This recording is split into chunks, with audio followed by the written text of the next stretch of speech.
জয় মা বিপত্তারিণী, জয় শুভ শম্ভু। নমস্কার দর্শক বন্ধুরা, সকলকে জানাই শ্রী বিপত্তারিণী পূজার শুভেচ্ছা। আজকের পর্বের নিবেদন বিপত্তারিণী ব্রত কথা ও পাঁচালী। প্রথমে আমরা ব্রত কথা পাঠ করব, তারপর পাঁচালী। শ্রী বিপত্তারিণী ব্রতের ব্রত কথাটি এইরূপ। পুরাকালে নারদ ঋষি বেড়াতে বেড়াতে একদিন কৈলাসে গিয়ে উপস্থিত হলেন। সেখানে তিনি শিব ও দুর্গাকে প্রণাম করে জিজ্ঞাসা করলেন, প্রভু, আপনি তো মঙ্গলময় আর সব রকম মঙ্গলের কারণ। এখন বলুন তো, কোন ব্রত পালন করলে মানুষ সব রকম বিপদ থেকে মুক্তি পেতে পারে? নারদ মুনির কথা শুনে মহাদেব বললেন, যে স্ত্রীলোক বিপত্তারিণী ব্রত করে সে সব রকম বিপদ থেকেই উদ্ধার পায়। নারদ আরও জিজ্ঞাসা করলেন, পূর্বে এই ব্রত কে করেছিলেন, তার নিয়ম কি এবং ফল কি? অনুগ্রহ করে আমাকে বলুন। নারদ মুনির এই কথা শুনে মহাদেব বললেন, পুরাকালে বিদর্ভ রাজ্যে এক সত্যনিষ্ঠ রাজা ছিলেন। তার স্ত্রীও ছিলেন নানা গুণে সম্পন্ন।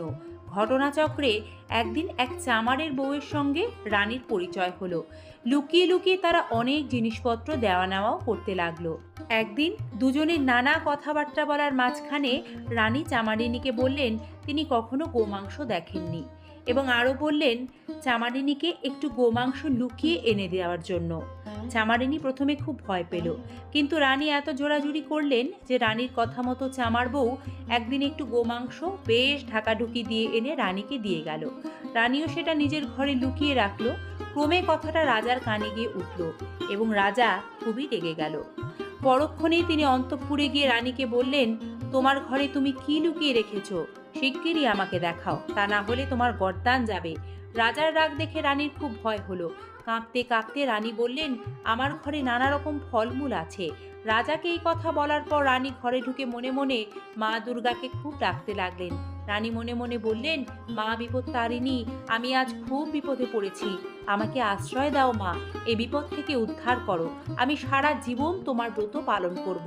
রানীর প্রার্থনায় দেবী সন্তুষ্ট হয়ে অভয় দিয়ে বললেন, তোমার স্তবে আমি সন্তুষ্ট হয়েছি। তোমার ঘরে যা ছিল সেটা এখন ফলমূল হয়ে গেছে। তুমি এখন সেগুলো রাজাকে গিয়ে দেখাও, রাজা খুব সন্তুষ্ট হবেন। মা দুর্গার কথা মতো রানী ঘরে গিয়ে দেখলেন যে চুপড়িতে গোমাংসের বদলে রয়েছে এক রাশ পুজোর জন্য ফল ও ফুল। রানী তখন সব এনে রাজাকে গিয়ে দেখালেন, আর রাজাও খুব সন্তুষ্ট হলেন।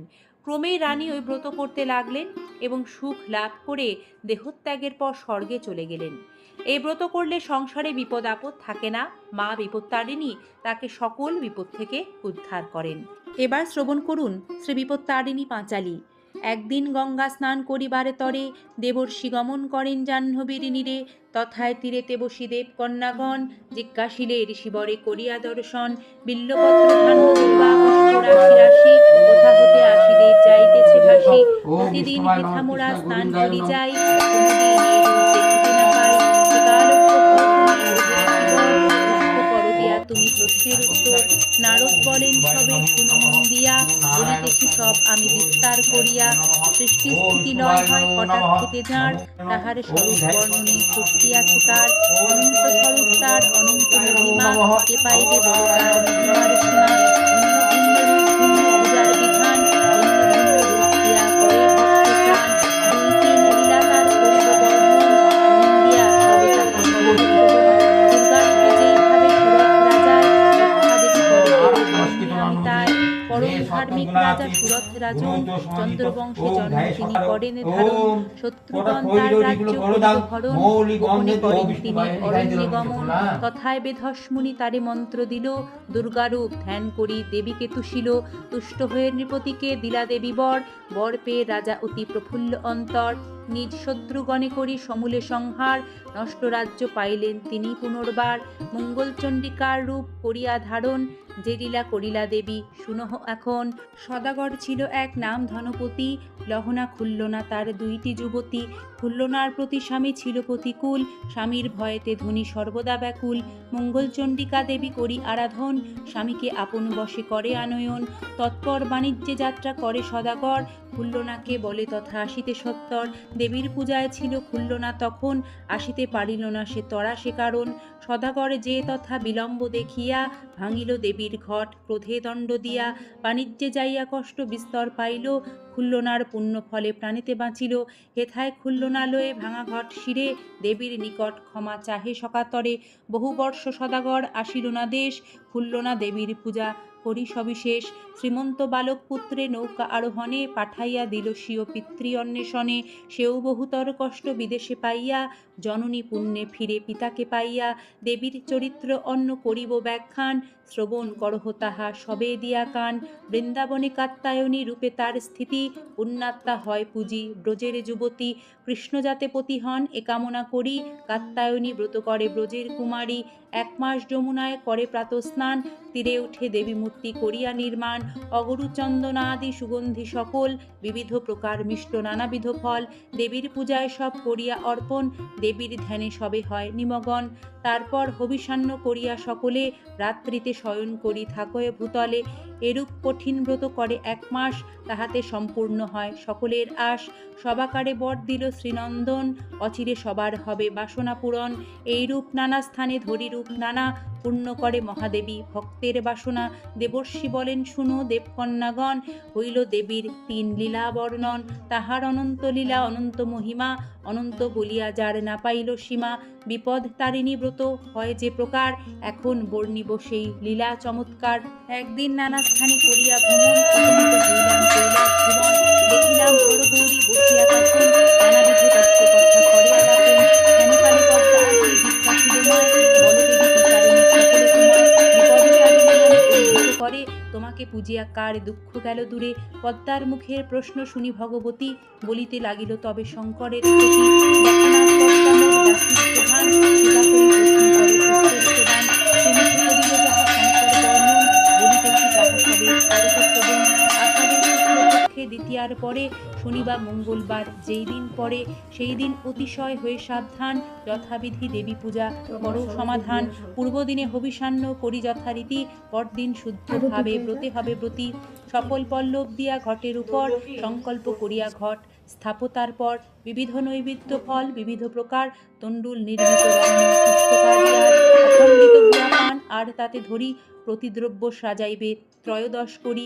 এইভাবে দ্রব্য সব করি আয়োজন, বিপত্তারিণী মায়ে করি নিবেদন। অনন্তর যত্নে বিপ্রে করায় ভোজন, উপবিত সহ কর দক্ষিণা অর্পণ। ভক্তিভাবে এই ব্রত করে যে রমণী, সদা রক্ষা করে তারে বিপদে তারিণী। পুত্রবতী হয়ে সে সুখে কাটে কাল, কখনো ভোগে না কোনো আপদ জঞ্জাল। ভক্তি মনে এ ব্রত যে করে পালন, তাহার বিপদে নাহি হয় কদাচন। ইহলোকে নানাবিধ সুখ ভোগ করি, অন্তিমে বিষ্ণু লোকে যায় রথ চড়ি। নমো সর্বমঙ্গল মঙ্গলে শিবে সর্বার্থ সাধিকে, শরণ্যে ত্র্যম্বকে গৌরী নারায়ণী নমস্তুতে। জয় মা বিপত্তারিণী। অথ শ্রী বিপত্তারিণী ব্রত কথা পাঁচালী সম্পূর্ণরূপে সমাপ্ত। মা বিপত্তারিণীর আশীর্বাদে সকলের বিপদ দুঃখ, এই প্রার্থনা মায়ের চরণে জানিয়ে আজকের পর্বটি এখানে শেষ করছি। ধন্যবাদ। ওম নমো নারায়ণ নমস্কৃত নরং চৈব দিরেতং দেহে সত্ত্বং গুণাতীত গুণোত সমৃদ্ধ।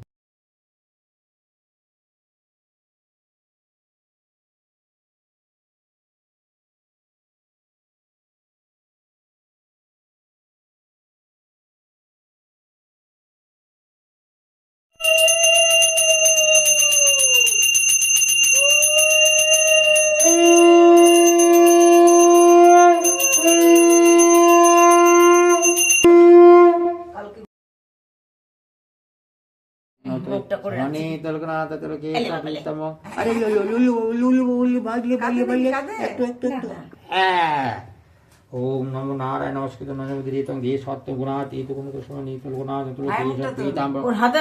জবাব নারায়ণ।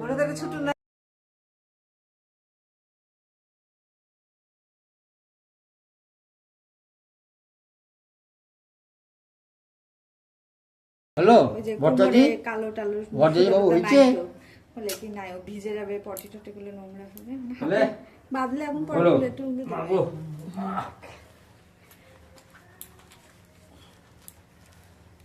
কি হলো? ঠাকুর নম করলে, ঠাকুরকে নম করলে, নম নম ঠাকুর।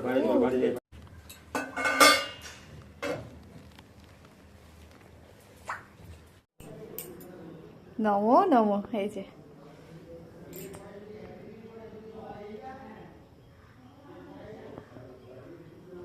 হ্যাঁ নম করো শোনা, নম করো। ঠাকুরকে বিদ্যা দাও, বুদ্ধি দাও। ঠাকুর বিদ্যা দাও, বুদ্ধি দাও। গেল আর কি করবো।